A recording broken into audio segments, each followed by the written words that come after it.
Welcome back, y'all, to City Culture. We're excited to be here today. I want to introduce my first guest. Well, I guess he's my second guest because it's the second episode, but our fire chief, Derek McCoy. So, Derek, tell us a little bit about yourself and when you first came on with the city.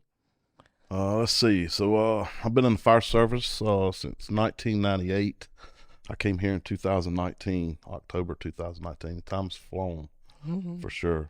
And so they hired me here as the fire chief. And man, I tell you what, I got here and realized real quick that I had a really, really great department, really, really great city to work for. And, we've accomplished a lot of things in that relatively short amount of time. So I'm not real sure what you wanting to know about me personally. Well, so your career in the fire department hasn't always been in Ocean Springs, right? No, I started actually with the county not long out of high school, and I was there about a year, and then I went to the city of Gaucher and worked there until I came here, which would have been about 21, 22 years, something like that. But pretty much my entire adult life, my career has been in the fire service. So it's been pretty consistent for me. What's a fun fact about you that people wouldn't know as you being the fire chief? Well, let's see. I've got 7 kids. That's the one I was hoping you'd mention.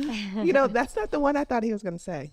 Which one did you think I was going to say? So when I came back to the city and I met you, and I don't know if we were waiting for a board meeting to start, and you told me how you went to barber school. Yeah, I did. Yeah. Yeah. I'm not licensed anymore, actually, but I was a licensed barber. And the reason how that came about is my wife owns a beauty salon. And a fireman works one day out of 3. You work a shift and then you're off 2. And so I was looking for something to do on my days off. And she said, you really need to go to barber school. And I laughed it off. And then the more I thought about it, I said, crap, I'm up here anyway. So I went to school and did that for a couple of years. Yeah. And then I got promoted to deputy chief, which is office shift work, working 5 days a week. So it was really hard to be a barber and be a deputy chief at the same time. So I kind of eased away from that. I love it. That's one of my favorite facts to tell people, though. Yeah. Well, I think that you've kind of hit on some points that are very interesting if we dig a little deeper into it, and that's who you are. You're a very like personable person that we all connect with, and it makes sense that you'd even go to barber school because you're kind of the cool, collected person at the table at department head meetings that, you just you never bring any drama to the table. You always have a solution to any problems that are going on in your department. And you just kind of always have like a joke or two, and everyone just kind of like feels calm around you. So I could imagine you cutting hair and just, having those conversations with the people you're trying to connect to. That's important to you. You're not just a fire chief who runs a department. You're a leader, and you have a lot of passion behind what you do. We can tell from the way that you present yourself and the way you try to connect with people, even if they're aggravating you to death, Yeah. But that's something that, we knew bringing you and Danea Brown, my guest today, we knew that would be some common dynamic between you guys. You're both just kind of just quiet leaders who just have an energy that's calming and positive and Attracts other people in. It does. And so we knew today would be really fun because you guys, y'all are still like in your prime of your career, leaders, still open to learning and super like huge influences on our city in different ways. Danea, I want to introduce you now. You are our youth arts director here at the Mary C. Among many other things, you have several things going on in your career and your life, and today I want to talk to you about that, and then kind of the conversation between you guys about how you balance your life. You know, Derek with 7 kids, and Dana, you've got a family of your own. You've got multiple avenues of your career that brings in your revenue. So tell us about yourself a little bit, and then we'll kind of dive in. Okay. I'm Danea Israel Brown. Sarah didn't know how to introduce me because I have so many names. My kids, my art students like to call me Miss Rainbow because if you mix all the colors together, you get brown. Oh, I that's like cute. it. My principal came to me one day and was like, who is Miss Rainbow? The kids keep telling me Miss Rainbow. And I had to introduce myself to the principal as Miss Rainbow. Proudly. So Proudly. that's right. But yeah, and that even actually it came over here as well. I don't know how it ended up happening here at the Mary C. The kids started calling me Miss Rainbow as well. I think it had something to do with Alexis's little niece. And Oh, so, I love that. yes, and so other kids heard them calling me Miss Rainbow, so they call me that now. And you have the jewelry for it now. I do. My Literally bling today, your earrings. But then also, I got her a little rainbow necklace for Christmas. Was bling. that Yes, Christmas? it's Yeah. so cute. So I'm sure like your whole decor now is just full of rainbows from your kids and all the people who know you. Yes, some type of artist or a rainbow or something. I've got the whole closet full of the collection. You know, our world, the art world, everyone's like, oh, it's so fun. You're just over there having so much fun. I see you prepare for your classes. You're not only teaching classes here at the Mary C for our youth art category, but you're a teacher at a school. I do. And you also work at a cigar shop. I do. And you get yourself involved in all these other freelance projects that are creative in some way. You don't only teach art visually, but you teach sewing. I do. And you do science projects with the kids. And you keep them just completely mesmerized for the hour and a half that they're in your class. I come in and visit, and you guys are not only just drawing, but you're building and sculpting, and you're creating environments. You're giving them challenges that are like, here's a bag of things. I want you to make something out of it in 30 minutes. Yeah. And then here's another pile of things, and you guys are all going to pull from it and add it to your individual bag. And then what they have to come up with, I've seen her end up doing these projects and creating a little show for them to celebrate, what they've accomplished over the week of the workshop or whatever. And, you go in and you're like, okay, this is cute. This is an art show. It's a cute art show. And, she curated it so well. And, we're displaying it really fancy in the cultural center and it's super special. But then you like go up to these pieces and you're reading like what they wrote on the bottle, that they put the buttons inside and, like attached it to this base and elevated it onto this platform. And what is it? What are they writing? And they're writing what they're experiencing. Like I'm seeing a lot of different kids come through here with their own experiences, and, how they're expressing it is just, it's very beautiful that they can be open in your class like that.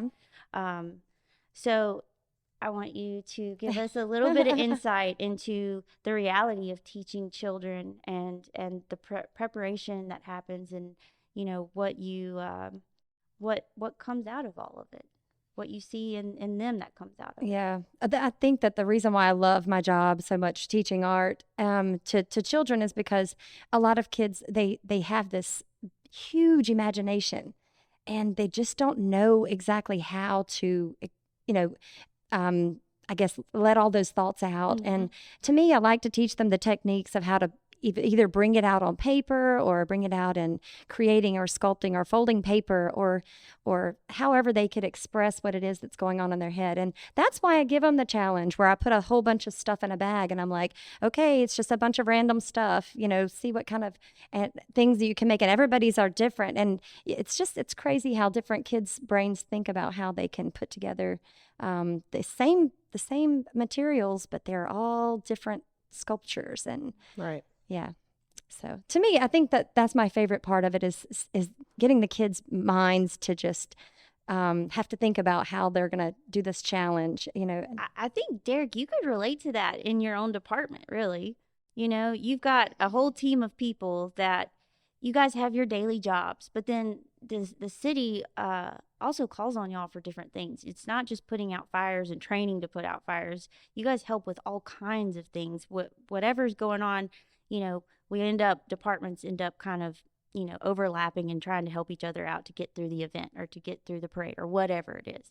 So What do you do as a leader, as a teacher to your crew, that you feel helps inspire them to keep pushing themselves in their career, not just stop at a certain point? Like this, how do you elevate the standard of their career as a fireman? Well, it's kind of a multiple fold kind of thing. There's several things you need to do. One, and probably the most important, you have to set the example. So I didn't have a desire to go to college. Did not want to go. I didn't even want to go to high school. I was fortunate.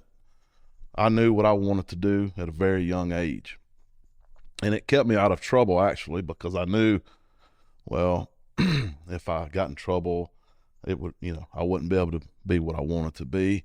So I still did wrong. I just didn't get caught, but Good job. But with that being said, I think it was 2014, I went back to college online, and I started just taking steps. I got my associates, then I got my bachelor's. And I would say without that bachelor's, I would not be sitting here today. Whether it's right or wrong, people want to see them degrees. And so it does help you progress, throughout your career. And and I didn't stop there. I just got my master's a few months ago in public administration. So I try to set the example, just like in that, I try to set the example and set a bar for my guys to follow. But I don't know. It's funny you asked that question, because that's why I was late coming here today. I was actually meeting with one of my shifts, and, we're all a big family pretty much. We live there. Well, I don't anymore, but they live there a third of their life. I'm there 5 days a week and then some. But it's more like family. And I think the most important thing about my job is understanding that your only job, really, and your most important one, is to be there for them. Absolutely. As a person.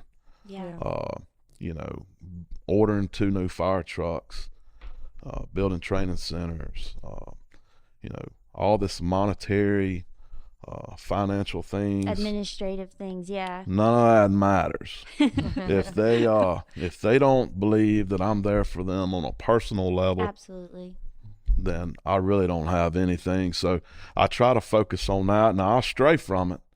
I catch myself sometimes, just like I caught myself, here lately. You get in this mindset that, all this stuff over here is really what matters, and you lose focus for a minute, but something will happen and it'll bring you back to where you need to be. So that's where I try to maintain, and I try to stay focused on that fact that I'm here for them, on this level. And if I take care of that and they believe that, then all this other stuff will fall in place. So take care of itself. Yeah. So how do you think that kind of leadership that you have, I would say that's kind of your leadership skill. How do you think that affects not only your department, but other people in the city? Because I would have to say that, one of the few people in the city that I find as a leader is you. Like, you're like, gosh, today is awful. Let me text Derek and, just get his insight, because it's more than you're like, that doesn't even matter. You're worried about the wrong thing. It goes back to that support, right. That main skill set. I honestly understand so much, because for the longest time with this job, it was me and my admin assistant. And this year it's been about building a team to help and learning to delegate, and then realizing, they call me little mama around here, because I'm the youngest one, but they come to me and they need my support, and in all things, not only in their programming, but, just in life. Like, we're energy givers, Yeah. So how do you think you came to that leadership style or skill, and how does that not only affect your fire department, but, other things going on in our city? Well, I think everyone is a product of their environment.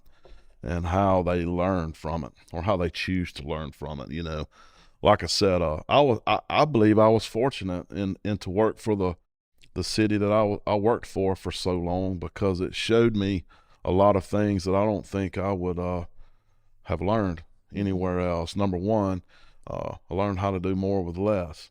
Yeah. And we're still doing that here. You know, I mean, when you work for government, you should do more with less. I mean, it's Absolutely. so that was one thing.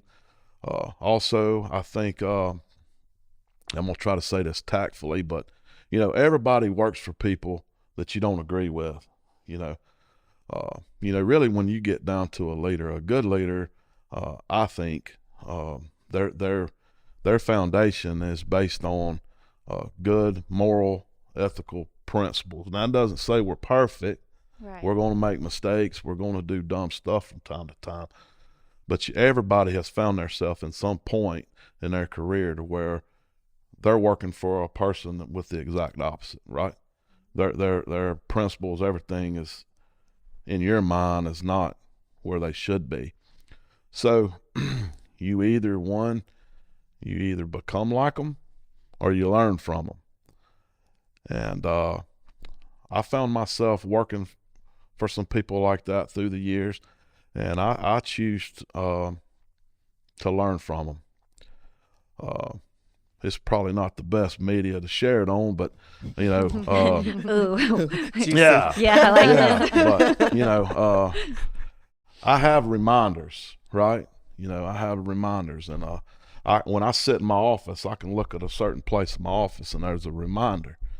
And I tell people this all the time. People that come in, well, I tell them all the time. People will come in and they'll see it, right? And they'll say, "What is that doing up there?" And then I'll tell them. But basically what it is and it sounds corny, I know, but when I find myself looking up there and I see it, it reminds me of who not to become. I know that sounds kind of crazy, but it reminds me. What is this reminder? Is it words? Is it a picture? It's a picture. Okay. It's a picture. I love it. Now I gotta go think Yeah. about this. Yeah. We're going It's into a- your office, see who's in that picture. It's a picture. It's a picture, and it's sitting way up high on a bookshelf, you know. So with that being said, I mean, when I look up there, I was like, well, Is it the devil? yeah, yeah, close. No. Masked in someone's face.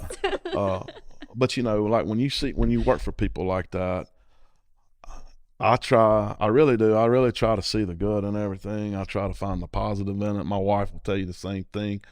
But when I look at that picture, I was like, man, you know, he really taught me a lot. Even if it was for the wrong reasons, he still taught me a lot. Mm-hmm. And Boy, that I is learned a really from good it. So positive spin. Proud of that. yeah, glasses always half full. Absolutely. Absolutely. Well, Dana, so you've been a part of the Mary C in some way or another for how many years now? A while. Yeah. A while. Well, I've known you for just a few years, and you've been just a huge impact here, not only with your classes, but you know, you give us ideas on how to operate things a little easier, make things a little user friendly. Think about the way the kids' parents are gonna handle a program app, or how we're gonna, you know, deal with a bunch of kids for summer camp coming through here, and you know, sort of just that whole outline of things. You really bring a lot of calm to me and help in helping me do all the things that have to happen here. I assume this is exactly what you do at your job. Well, I mean, it's a completely different setting whenever I'm here and whenever I'm there. I use the same skills that my whole goal is for the kids, right? But it's different here because it's structured differently, and at school, I feel like it's easier. I've done it for 11 years, and I just have my curriculum. I know the kids are going to come in 3 times a day. It's going to, you know, and I can just roll it out with my eyes closed. Yeah. And here, there's always like a different type of challenge, or, you know, there's different ways that we have to do things. And it's trial and error, to be honest. I mean, I started doing summer camps about 15 years ago with my sister and an artist from Pascagoula. And I realized then that I love teaching kids, and I love doing this whole program. I love the organized chaos. I mean, some people look at my life and they're like, how do you do this every single day? But some people have to keep busy like that, you know? I know that feeling well. Yeah.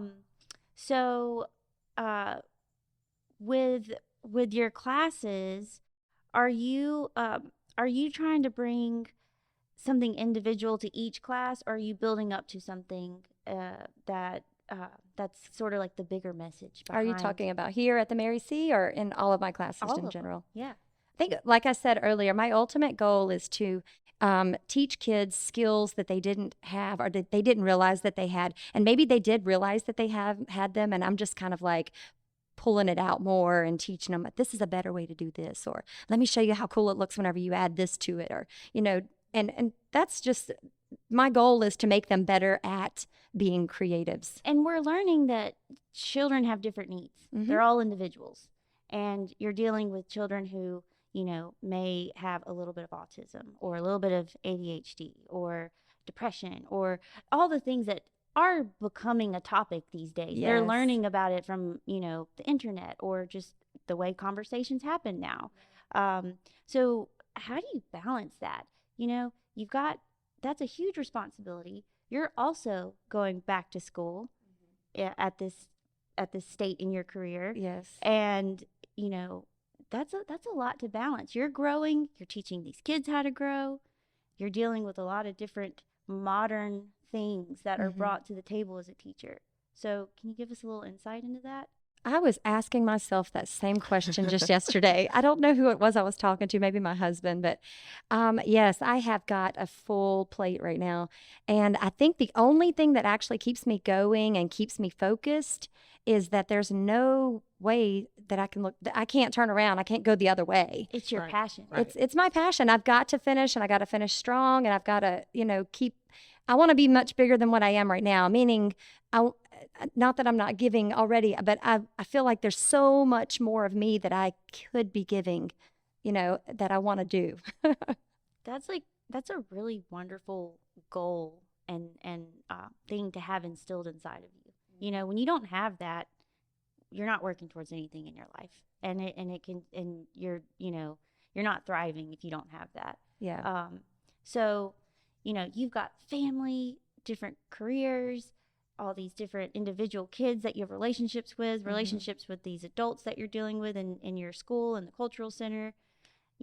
Derek, you've got a whole department. You also have the department heads and the mayor and board of aldermen. You've got 7 children. You're also dealing with a lot of the same things. Both of you have so much responsibility to so many people of different ages, right? Yeah. Are you constantly learning how to communicate? Do you think you got a handle on it a little bit? Can you give us some advice in the city world and in the arts and culture world as to what you're ultimately trying to accomplish with these people in your life? How do you find balance? Well, it's tough, and I think you find it by not giving up on finding it, and you just deal with it. It's life. You're gonna make mistakes. I do. As long as I recognize it and correct it and try not to do it again, I think we'll continue improving and getting better. But it just seems like today it's more busy than ever before, Oh my gosh, and yes. I think it's because of expectations are always increasing, Yeah. Absolutely. like our kids, they when I was a kid, I played one sport, seems like kids play multiple sports. I mean, And require $1,000 cell phone at 12. well, mine ain't having it, but Good for you, Derek. But it just seems like, as life goes on, things get tougher and tougher, and you just got to deal with it, prioritize Suck it it. And, my wife gets really mad at me because she said it's a guy thing. I don't know, but it's like at the end of the day, I can lay it down, and then sometimes I'll wake up and she hadn't even went to sleep. It's like she's constantly worrying, you know what I mean? Like, she wakes up in the morning, right off the bat, thinking about what she's got to do I here, think here, that and is a here. bad thing. Yeah. Yeah. And it's like, but I think that's what you really need to do sometimes. Just lay it down and pick it up the next day and keep going and see how far you can carry it. I mean, it's not going to get any easier. You know, I mean, unfortunately, the higher you move up your career ladder, the tougher it's going to be. And so just doing the best you can, you know. I appreciate the priorities. realness in that, you know, because it's not easy. It's not easy being a leader at all. Like most of the time, I feel like I'm failing. Like every day, I'm just like, what can I do better? What can I do better? You know, and finding that balance and having all the things you want in your life, that's a constant task, you know, challenge. You know, Dana, if you want to answer kind of the same question, like how do you find this balance in all the things that you do and all the people that you work with? Tell us a little bit about that. My balance. I would love Wine. to. I would, yes, lots of that. And that is a funny joke that Sarah always picks on me about. But she's so organized. She's always got these notebooks and she's writing stuff. And I'm like, I want to be cool and write stuff down. Maybe that'll help me organize my thoughts. But then I lose my notebooks and I forget which page I wrote Dana, stuff on. Whatever. Your notebooks are custom made. She literally has like a emoji on all of her notebooks with her name written out with her signature, and she'll like paste it on all these different things that she's doing. It's so cute, like her sign-in sheet for classes. Oh yeah, I do that. Very thoughtfully done. I appreciate it. But that's for my classroom management and organization. I have to do that to keep up with that. But my daily life, like my balance for all of that, I sometimes wonder that, just like I was saying yesterday. I don't know how I do it, I guess because I just know that these things have to get done. And sometimes I forget. Yeah. And Just do your best. I do my best. That's it. Thankfully, cell phones have like little reminds on them now because I can remind myself to do things. But I'm old school. I still have like the Post-it notes everywhere. I have a pile of them. So- you know, I think that I'm sorry, Ravin. I think that I've like from observing you, I see that you have boundaries.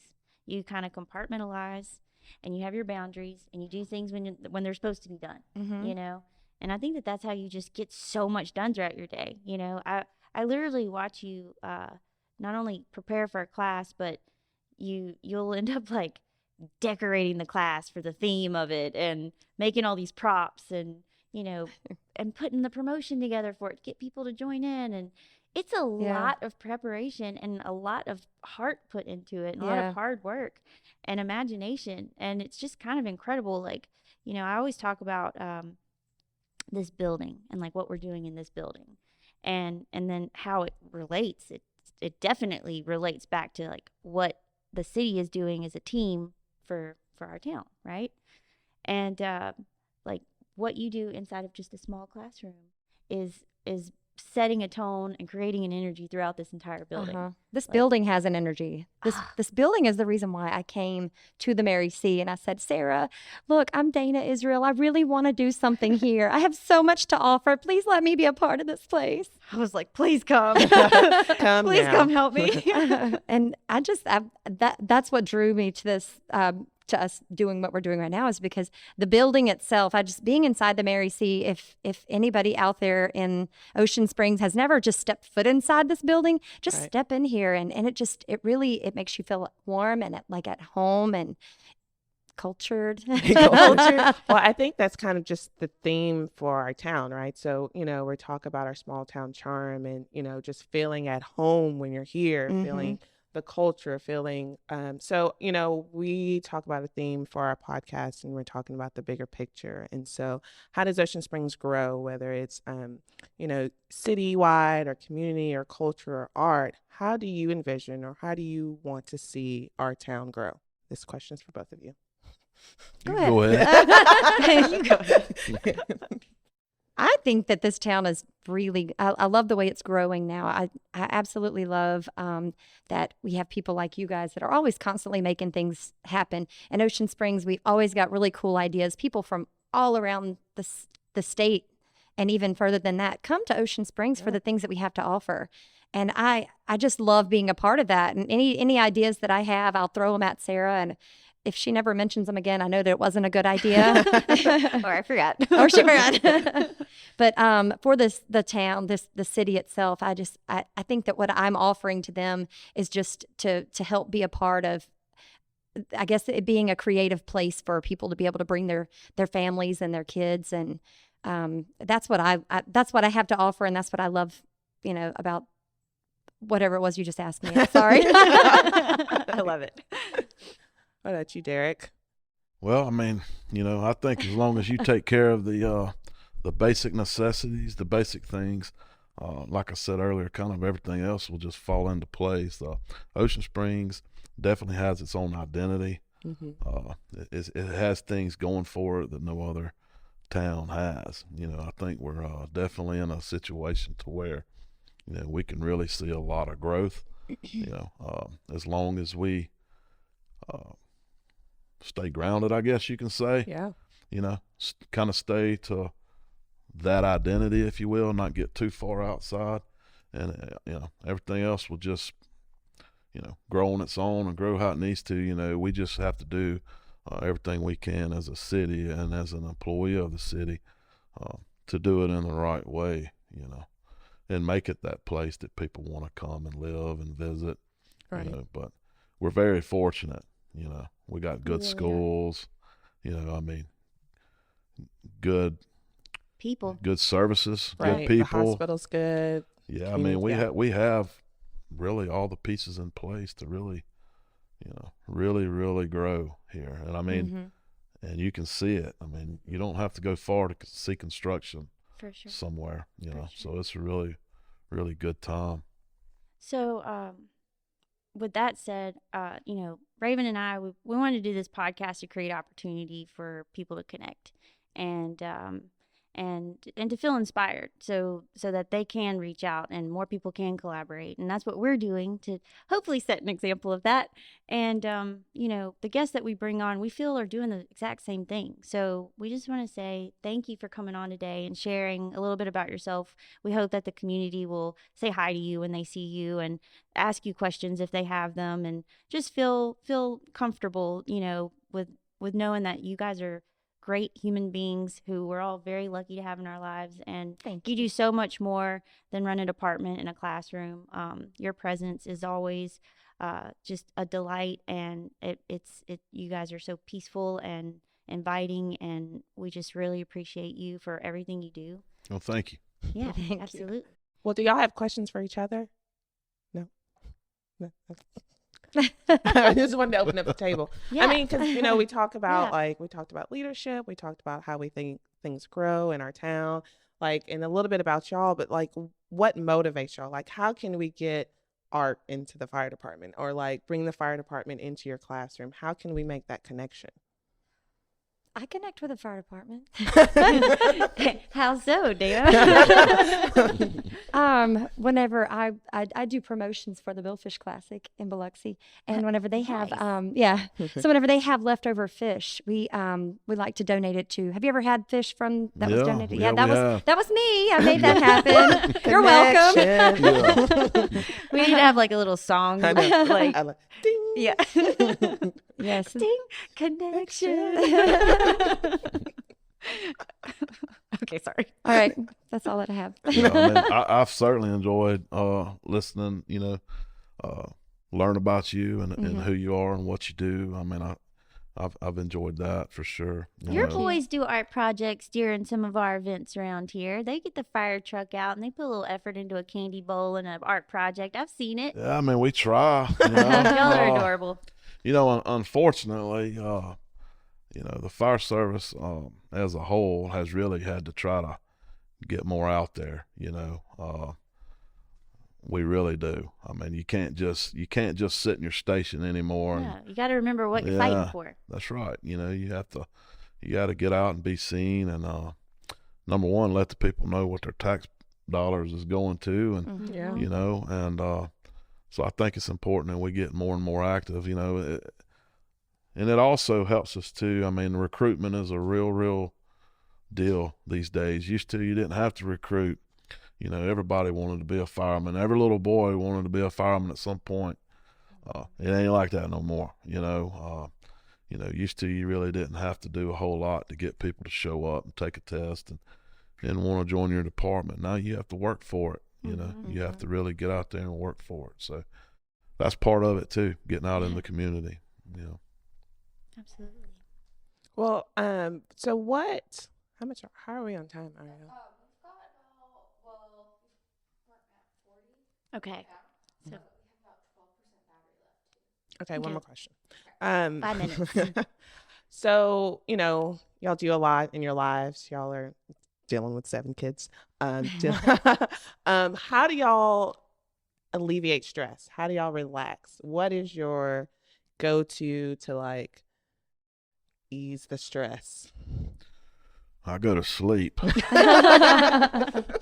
and my wife laugh about it all the time. I mean, when we get up in the morning, it starts, and when we go to bed, it stops. You know what I mean? It's, I like this simplicity. Yeah. Stop. But Lays no, it I down.